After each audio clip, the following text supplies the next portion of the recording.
جی ابھی صورت میں بہت سخت و سنگین چیز ہے. جی ایک حدیث جو نبی صلی اللہ علیہ وسلم ہے، غیبت کرنے والا جنت میں نہیں جائے گا. جی اتنے الفاظ ہیں. جی اتنے الفاظ سے مراد کیا ہے؟ جنت میں نہیں جائے گا، جہنم میں جائے گا، یا پھر وہ اعراف میں رہے گا؟ اس کی تھوڑی وضاحت کر دیں. دیکھیے، دراصل بھائی اظہر کا سوال ہے کہ غیبت کی مناسبت سے ابھی ایک بخاری اور مسلم کی روایت گزری کہ لا يدخل الجنت نمام. ایک روایت یہ ہے کہ چغل خور جو ہے وہ جنت میں داخل نہیں ہوگا. یہ دیکھیے، چغل خور، سب سے پہلے چغل خوری کیا ہے اس کو ہمیں سمجھنا پڑے گا. اس کی تعریف اہل علم کیا کرتے ہیں. اس کی بہت مختصر سی تعریف جو اہل علم کے نزدیک ہے، ذکر اخاک بما یکرہ. جو بیان کیا گیا عربی اس کے جملے کیا ہیں؟ ذکر اخاک بما یکرہ. اپنے کسی بھائی کا کوئی ایسا ذکر کرنا جو اسے ناپسندیدہ لگے، اس کے پیٹھ پیچھے ہو یا اس کے سامنے ہو. اگر وہ ناپسند کر رہا ہے، گرچہ اس کی اچھائی ہے. بہت سارے لوگ ہیں اپنے وہ تعریف کو بھی اپنے لیے پسند نہیں کرتے. اگر ان کے سامنے آپ تعریف کریں تو وہ غصہ ہو جائیں گے. تو اگر گرچہ اس کے اندر وہ صفت اچھائی ہے اور اس کو آپ اس کے سامنے بیان کر رہے ہیں، لیکن وہ جو ہے سامنے وہ پسند نہیں کر رہا اس چیز کو، تو اس کو آپ کو احتیاط کرنا چاہیے جائے کہ اس کے سامنے آپ اس کی تعریف کر رہے ہیں.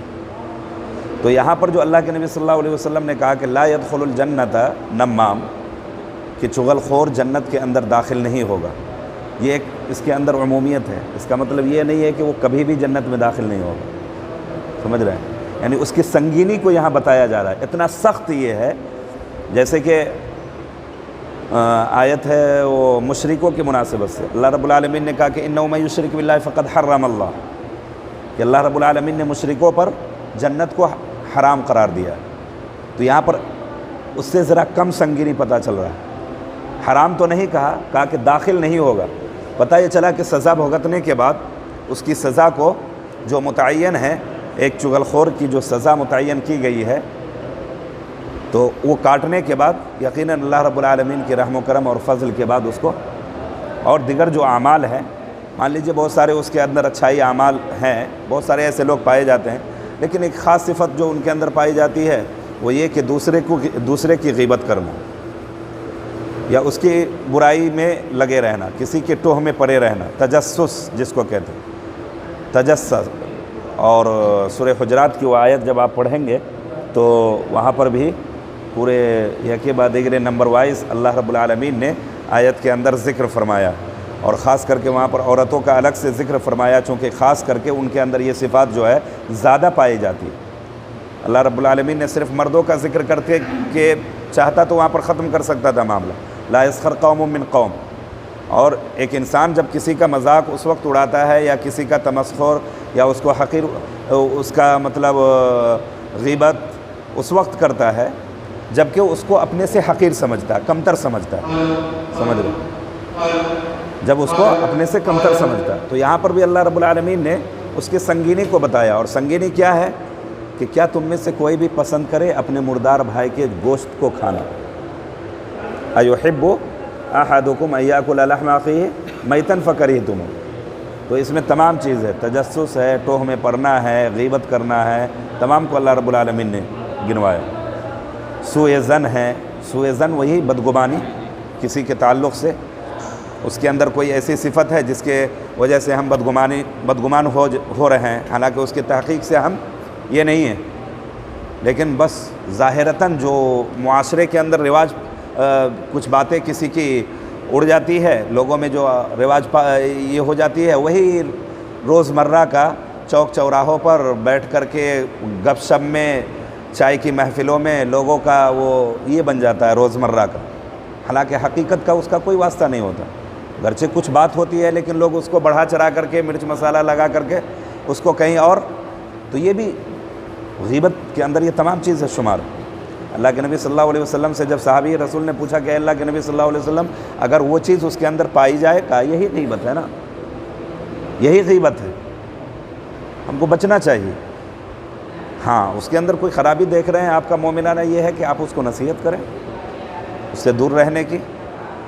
آپ کو پتہ ہے تو یہ وَلْتَكُن مِّنكُمْ أُمَّةٌ يَدْعُونَ إِلَى الْخَيْرِ کے تحت یا كُنتُمْ خَيْرَ أُمَّةٍ أُخْرِجَتْ لِلنَّاسِ کے تحت یہ آپ کی ذمہ داری بنتی ہے، ایک مومن کی ذمہ داری ہے کہ اس کی اصلاح کی کوشش کرے، جائے کہ اس کو 10 کے اندر پھیلائے، اس کے عیب کو ٹٹولے اور روزمرہ کا اس کو ہنسی کی محفل بنائے، فلاں ایسا، فلاں کی بیٹی ایسی، فلاں کا گھر ایسا ہے کہ نہیں.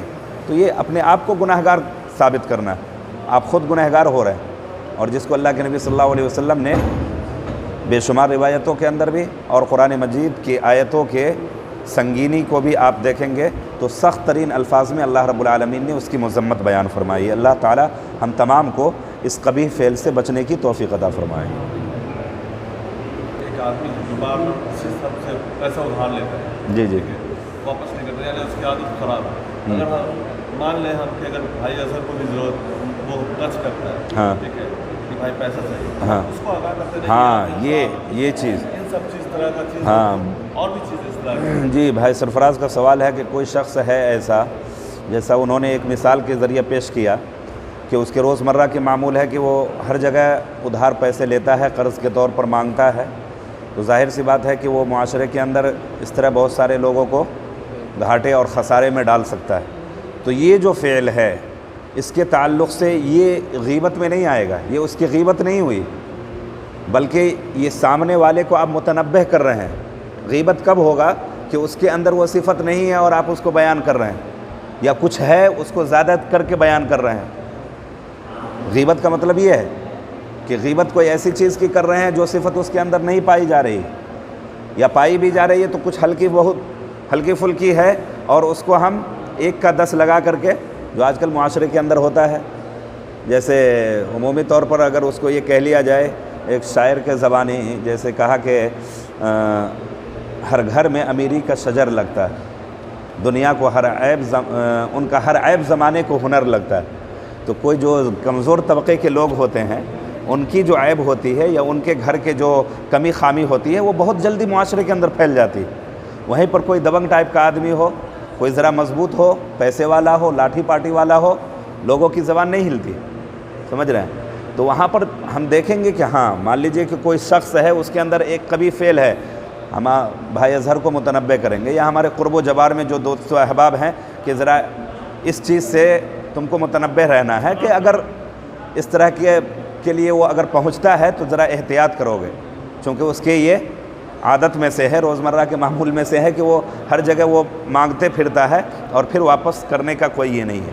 تو یہ چیز آپ کو اس کے یہ میں نہیں آئے گا، بلکہ سامنے والے کو آپ کسی ایک فساد میں اور خسارے میں پڑنے سے آپ بچا رہے ہیں. جی 3 یا 4 مقام ہیں جی جہاں پر غیبت کرنا واجب ہوتا ہے. جی غیبت اس کو نہیں کہیں گے، بلکہ ہاں کچھ جگہیں ہیں جہاں پر اس کی تحدید کی گئی ہے احادیثوں کے اندر. یعنی اس کو یہ کہہ لیجئے کہ جھوٹ بولنا کہہ لیجئے، اس کو غیبت نہیں کہی ہے، بلکہ 3 مقام کا ذکر کیا گیا ہے. ایک مقام تو وہ ہے کہ شوہر بیوی کے درمیان تفرقہ بازی آ جائے تو ان کو ملانے کے لیے، گرچہ شوہر کے اندر وہ صفت نہیں پائی جا رہی ہے لیکن بیوی کے سامنے ہم جا کر کے کہہ رہے ہیں کہ ارے تمہارا شوہر تو ایسا ہے، فلاں فلاں صفت اس کے اندر پائے جاتے ہیں، تمہاری یہ ساری وہ تعریفیں کر رہا تھا، گرچہ اس کا شوہر نہیں کر رہا تھا، لیکن یہاں پر 2 کو آپ کو ملانا ہے. یہاں پر آپ جھوٹ بول کر کے جھوٹ کا بھی سہارا لے سکتے ہیں، جھوٹ یہاں پر جائز ہے. اسی طرح شوہر کے پاس بھی پہنچ کر کے ارے تمہاری بیوی تو ہمیشہ تمہاری ہی نام کی مالا جپتی ہے، گرچہ وہ نہیں لے رہی ہے، دل میں تھوڑا سا یہ ہوگا نا، کدورت ختم ہوگی کہ ارے ہم اتنا اس سے عداوت رکھتے ہیں، بغض رکھتے ہیں، اور اس کے باوجود بھی وہ ہماری اتنی تعریف کرتی ہے، سمجھ رہے ہیں. تو یہاں پر ایک مقام 2 بھائیوں کے درمیان، اور اسی طرح صلح کا جب یہ آئے، اسی طرح 2 خاندان کے مابین. تو ایسے ہی مقامات ہیں کچھ جہاں پر 3 مقام پر 3 جگہوں پر جو ہے وہ جھوٹ کا سہارا لینا، غیبت نہیں کہیں گے اس کو بلکہ یہ کہیں گے کہ جھوٹ کا لیا جا سکتا ہے. تو جھوٹ والا معاملہ ہے. ہاں غیبت والے معاملے مثلاً ایک آدمی ہے، جیسے کسی کا رشتہ وغیرہ آتا ہے کسی کے یہاں، جی تو بھائی پوچھے گا کہ اس کے اندر یہ بتائیے ہے کہ نہیں حقیقی میں، ہاں شادی کے ہے کسی کے ساتھ بزنس کرنا ہے. ہاں تو وہاں پر حق جو چیز ہے اس کو اس سے آگاہ کرنا ہے. جو صفتیں ہیں وہ چونکہ جو قریبی اس سے یہ ہوتے ہیں لوگ، آج عمومی طور پر اس معاملے میں یہ ہوتا ہے کہ لوگ ہاں مسجد میں دیکھ لیے ماشاءاللہ دیندار ہے، بس حکم لگا دیا دیندار ہے۔ ارے بھائی مسجد آپ کو اس کی دینداری بتائے گی، بازار میں آپ نے پتہ کیا، بازار میں اس کی آپ کی معاملاتی زندگی بتلائے گی وہ کیسا ہے۔ صرف صف اول کا نمازی ہو جانا یہ کمالیت نہیں ہے۔ آج یہی وجہ ہے کہ بہت سارے لوگ دھوکہ کھا جاتے ہیں کہ ہاں تھا تو بڑا پکا سچا نمازی، لیکن بازار میں کبھی اس شخص کے تعلق سے میں نے پتہ کیا نہیں کیا، یہی ہے کہ دھوکہ کھا جاتے ہیں۔ تو دونوں معاملات کو عملی میدان میں مسجد بتلائے گی، معاملاتی میدان میں بازار بتلائے گی وہ کیسا شخص ہے کہ نہیں، امانت دار ہے یا نہیں، جھوٹ بولتا ہے، فریب کرتا ہے، دھوکے دیتا ہے، جھوٹ بولتا ہے، کس بیانی سے اپنے معاملات میں کام لیتا ہے، یہ تمام چیز بازار کی زندگی بتلائے گی۔ اور اس کے آس پڑوس کے جو ہیں، مان لیجئے کوئی پڑوسی ہے، اس کے تعلق سے وہ تمام چیزوں کے تعلق سے جانکاری ہے، اور بخوبی ایک دور سے جو دوستانہ تعلق آدمی کا ہوتا ہے بنسبت اس کے قریب کے جو ہوتے ہیں وہ اس کے حالات سے بخوبی واقف ہوتے ہیں۔ یا حدیث کے اندر کہا گیا کسی کو اگر سمجھنا ہو تو اس کے ساتھ سفر کرو، اس کے ساتھ رات گزارو، ہے کہ نہیں؟ وہ آتا ہے نا، میں بھول رہا ہوں وہ کسی یہ کے تعلق سے کہ جنت کے یہ ملنے پر کہا گیا کہ عمل کون سا ہے ذرا میں اس کا دیکھوں گا، ان کا پیچھا کیا تو ان ہاں غالباً مجھے نام نہیں یاد ہے، تو ان کے ساتھ رات گزارنے کے سفر کیا، پھر رات گزارے کہ کون سا عمل وہ کر رہے ہیں ذرا دیکھوں۔ تو کسی ابھی آدمی کو سمجھنے کے لیے یہ ضروری ہوتا ہے کہ اس کے ساتھ سفر کیا جائے یا اس کے ساتھ کچھ وقت کو گزارا جائے۔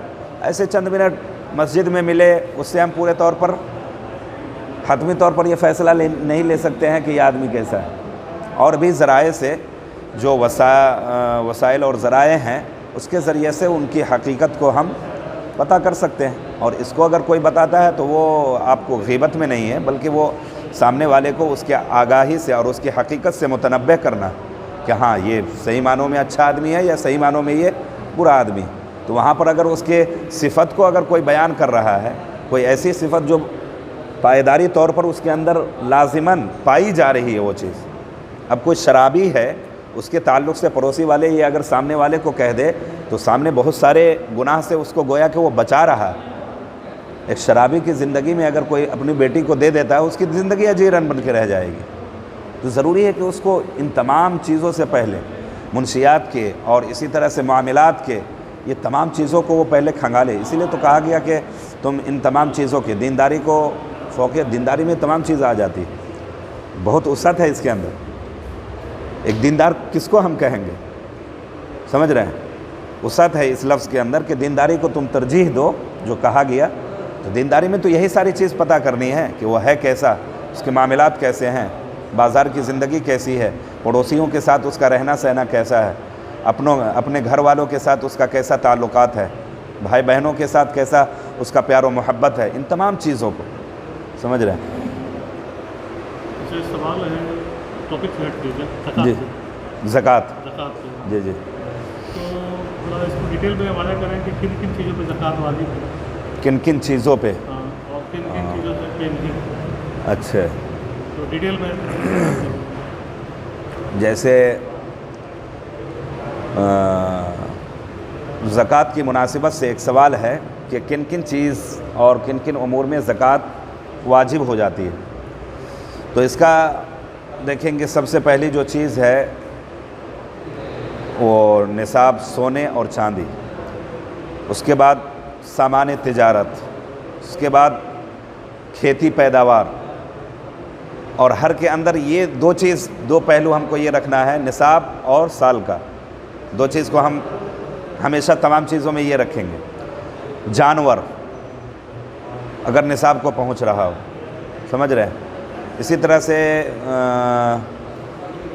نصاب میں اور جتنی ساری اشیاء ہے، امور ہے، غالباً وہ اس میں تو نہیں، ڈیٹیلز پہ میں آپ کو موبائل پہ سینڈ کرتا ہوں، اس کو دیکھیے گا، اور بہت ساری چیز ہے ترتیب وار، ہو سکتا ہے کہیں وہ ذہن سے ذاتی مکان پہ نہیں، کرائے کے مکان پہ جو اس سے آمدنی آ رہی ہو اس پہ ہے۔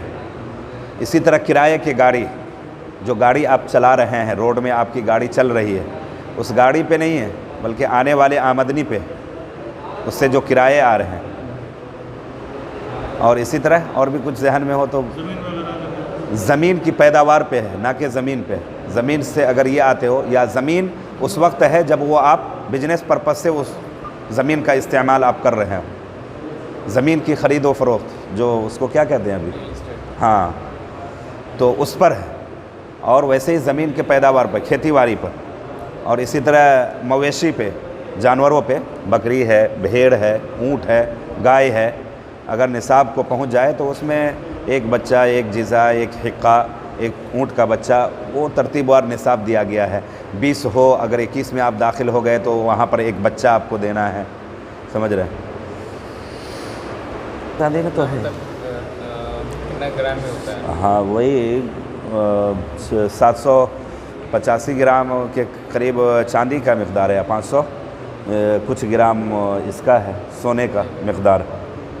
اور اگر اس یہ میں سونا چاندی اگر آپ کے پاس نہیں ہے لیکن اس مقدار میں اگر مال موجود ہے تو پھر مال پہ دینا.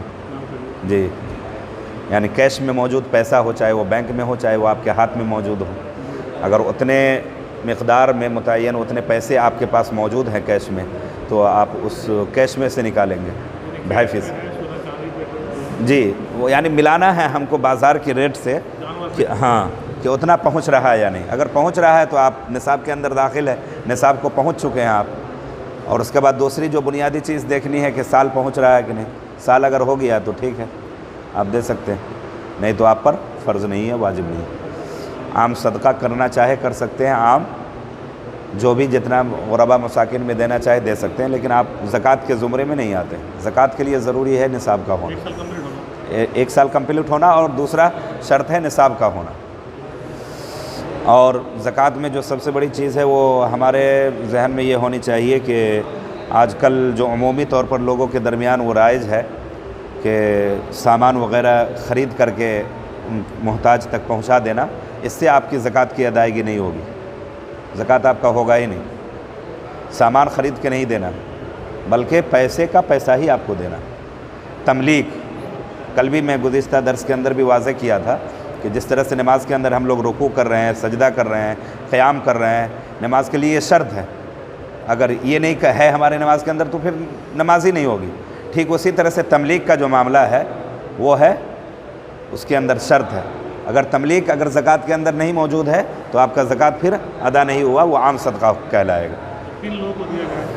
اس کے مستحقین جو 8 قسم کے لوگ کو گنوایا گیا ہے، انما الصدقات للفقراء والمساکین والعاملین والمؤلفۃ قلوب وفی الرقاب والغارمین وفی سبیل اللہ وابن السبیل. یہ 8 قسم بتلایا گیا ہے. 8 قسم میں آپ کو آ گئے فقراء، مساکین، عاملین، جو لوگ مچند مدرسے کے لیے آتے ہیں، مدرسے کے لیے، آج کل بہت آ رہے ہیں، ہاں دے سکتے ہیں. دن میں ڈیلی 4-5 آتے ہیں. ہاں تو اسی حساب سے یہ صحیح بولے غلط بولے، ہاں چیک کرنا ہے یا پھر دے دینا ہے بس؟ نہیں، پہلے تو یہ ہے کہ ہاں حقیقت معنوں میں اس کا حقیقت تو معلوم نہیں پڑتا ہے. کوئی بولتا ہے میں سمستی پور سے ہوں، کوئی بولتا ہے کہ میں وہاں. ہاں تو آپ اپنا دے دیں. آپ کی نیت کو اللہ رب العالمین دیکھ رہا ہے. آپ اجر کے مستحق پائیں گے. اجر انشاءاللہ اللہ رب العالمین آپ کے اندر کمی نہیں کرے گا. سمجھ رہے ہیں؟ اب وہ مال لے جا کر کے کیا کر رہا نہیں کر رہا ہے یہ ثانوی چیز ہے، اور یہ اس کے سر ہے، اس کا ذمہ. آپ نے اپنے گردن کو آزاد کرا دیا. آپ یہ کہہ سکتے ہیں قال انی بریء منک، کہ میں اس چیز سے بری تھا. اللہ بہتر ہے. جو زیادہ مستحق ہے آپ کے قریب میں، آپ پہلے ان کا خیال رکھیں، یا قرب و جوار میں اگر مدارس ہیں تو ان کو آپ خیال رکھیں، پھر اس سے آگے بڑھیں. سمجھ رہے ہیں؟ اب بہت یہ تو مطلب یہ بن چکا ہے، دور دور کے لوگ ادھر، یہاں کے لوگ ادھر، یہ چلتا ہی رہتا ہے پورے مہینے. تو اس کا خیال کرتے ہوئے، اپنے اماؤنٹ کو بھی نظر رکھتے ہوئے کہ بھائی تھوڑا بہت کسی کو واپس نہیں کرنا ہے، تھوڑا بہت کر کے سب کو دے دینا. سمجھ رہے ہیں؟ اس حساب سے اپنا نکالتے رہنا. بہت سارے احباب ایسے ہوتے ہیں کہ الحمدللہ اللہ نے نوازا ہے تو زکوٰۃ تو ان کا پہلے ہی رمضان کے 10 دنوں میں پورا ختم ہو جاتا ہے. اب 20 دن جو آتے رہتے ہیں تو الحمدللہ وہ کچھ نہ کچھ کرتے رہتے ہیں. اللہ نے دیا ہے، دیتے رہتے ہیں، لیکن ان کا زکوٰۃ کا جو مال ہوتا ہے وہ ختم ہو جاتا ہے بانٹ کر کے. چونکہ معمولی سا وہ تو متعین کردہ رقم ہے. اب جتنا مال ہے بھائی اتنا ہی نہ وہ نکالیں گے. اب سب کا یہ تو اب پھر بھی لوگ پہنچ جاتے ہیں، تو ایسے میں انکار بھی نہیں کرتے. تو بہت سارے احباب ایسے بھی ہیں جو اس سے زائد نکالتے ہیں. اللہ اور مزید ان کو توفیق دے، ترقی دے. ابن السبیل ابن السبیل ابھی تو اس کا یہ نہیں ہے، سمجھ لیجئے جہاد وغیرہ کے لیے آلات اللہ کے راستے میں اس کا یہ نہیں ابھی ملتا ہے.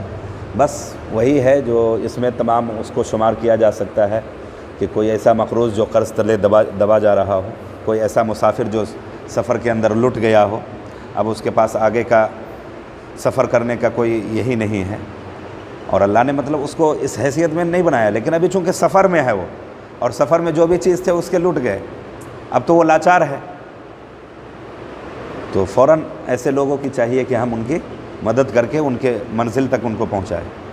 بہت سارے احباب ایسے لوگ کو لگتا ہے کہ ان کو بھی شاید علم ہوتا ہے. جی رمضان میں دیکھتے ہیں کہ مسجد میں کھڑے ہوتے ہیں، ان کو جانا تھا یہاں وہاں، پیسہ جو ہے یہ ہو گیا. جی ہم جہاں تک سمجھتے ہیں چونکہ ہم لوگ اس طرح کا ورک کیا ہے، جی. پیسہ نہیں دیتے. ہوتا ہے کہ کہاں جانا ہے، کہاں کا ٹرین ہے، چلیے. وہ آدمی تیاری نہیں ہوتا چلیں گے. ہاں، تو یہ تب سمجھیے فراڈ ہے. اسی لیے براہ راست جیسا ایک میں اپنے آنکھ سے الفلاح میں تھا، رمضان ہی کی بات ہے، اٹھ کر کے ایک ہٹا کٹا نوجوان ہے، سمجھ رہے ہیں، پورا ایک دم دیکھنے میں لگ رہا ہے، اور پڑھا لکھا تھا، زبان بھی اچھی تھی ماشاءاللہ. مغرب کی نماز کے بعد وہ اٹھ کر کے اعلان کیا،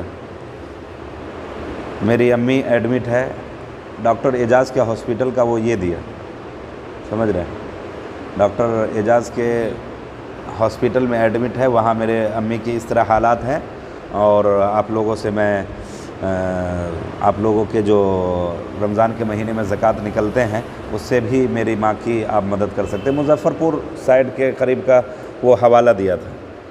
نماز میں موجود تھے مبین بھائی، اب وہ بھیڑ گئے تحقیق میں. ڈاکٹر اعجاز کا نمبر تھا، اب وہ فون لگا دیا ڈاکٹر اعجاز کو، اس نام کی مریضہ ہے. نہیں، کوئی مریضہ نہیں. تو بتائیے، آدمی مطلب ایک کی وجہ سے دوسرے لوگ مشکوک ہوتے ہیں جو اصل حقدار ہیں. اب ان کی چرب زبانی سے ایسا لگ نہیں رہا تھا، اس لیے ان کو شک ہوا اور وہ تحقیق میں لگ گئے کہ یہ حقیقت مانوں میں یہ اٹھ کر کے جو ابھی مسجد میں بیان کیا یہ حقیقت ہے یا کیا. وہ لگ گئے. اس کے بعد ان کو دو چار جملے سنائے وہ، اس کے بعد باہر لے گئے اور کہے کہ یہ مسجد ہے، یہاں پر تم کو اللہ سے ڈرنا چاہیے، غلط بیان تم کو ضرورت تھی، تم اٹھ کر کے ویسے بھی بولتے تو یہاں لوگ دے دیتے، ایسی بات نہیں. پھر اس کو اپنے طرف سے بھی وہ کچھ دے کر کے ان کو یہ کیا. تو ایسے لوگ بھی ہوتے ہیں، سمجھ رہے ہیں، اور ایسے لوگوں کی وجہ سے لوگ بدظن ہو جاتے ہیں. تو ہوتے ہیں ایک دو جس کی وجہ سے وہ پورے لوگ بدنام ہو جاتے ہیں جو اس کے مستحق ہیں، لیکن حقیقت معنوں میں ایسا نہیں ہوتا ہے. بہت سارے مستحق ہیں، اور بہت سارے لوگ تو ایسے ہوتے ہیں جو اپنے ضمیر کو یہ کرتے ہوئے اپنی زبان کو نہیں کھولتے. حقیقت بہت سارے لوگوں کو ابھی لاک ڈاؤن کے اندر ہی میں نے بہت سارے مشاہدہ کیا ایسے لوگوں کو، سمجھ رہے ہیں. لاک ڈاؤن میں بھی ایسے ہی بہت سارے لوگ ہیں. ہم لوگوں نے روڈ میں گھوم کر کے راستے میں بہت سارا رفاہی کام ہم لوگوں نے کیا، لیکن بہت سارے ایسے گھر ہیں جو مطلب اپنے عار اور شرمندگی کی وجہ سے وہ لوگوں کے پاس ہاتھ نہیں پھیلائے، لیکن ضرورت مند حقیقت معنوں میں ہے وہ، لیکن نہیں پہنچ رہے، سمجھ رہے ہیں. تو بیچ میں ایسے کچھ آپ لوگوں کے گروپ میں بھی ایسا یہ ہوا تھا کہ ہم لوگوں کو ان تک پہنچنا چاہیے جو اس طرح کے لوگ ہیں. ان کا یہ بڑا اچھا کام ہے. جو نہیں پہنچ رہے ہیں اور جو مستحق ہے حقیقت معنوں میں، یہ راشن کے کٹس وغیرہ ہم کو ان تک بڑھ کر کے پہنچانے کی ضرورت ہے. شیخ صاحب، کوئی یتیم عورت ہے اور اس کا ہسبینڈ اس دنیا میں نہیں ہے، جی، تو وہ کیسے صدقہ نکالے گی؟ سونا پر لے سکتے؟ جو اس کے کماتی نہیں ہے لیکن اس کے پاس اتنا سونا ہے کہ وہ نصاب کو ہے، نصاب کو پہنچ رہی، یا مال ہی اتنا ہے کہ وہ زمین کے تو نکالے گی. وہ آمدنی کا ذریعہ نہیں ہے لیکن اس کے پاس اتنے نصاب میں ہے کہ وہ زکوٰۃ کی واجب ہے اس پر. جی، جس دن اس کا کم ہو جائے گا وہ زکوٰۃ کی سے ختم ہو جائے گی. زمین ہے لیکن وہ بیچ نہیں سکتی. ہاں سونا اتنا ہے کہ گھرنے لائق، مطلب ہاں، یعنی نصاب کو یہ پہنچ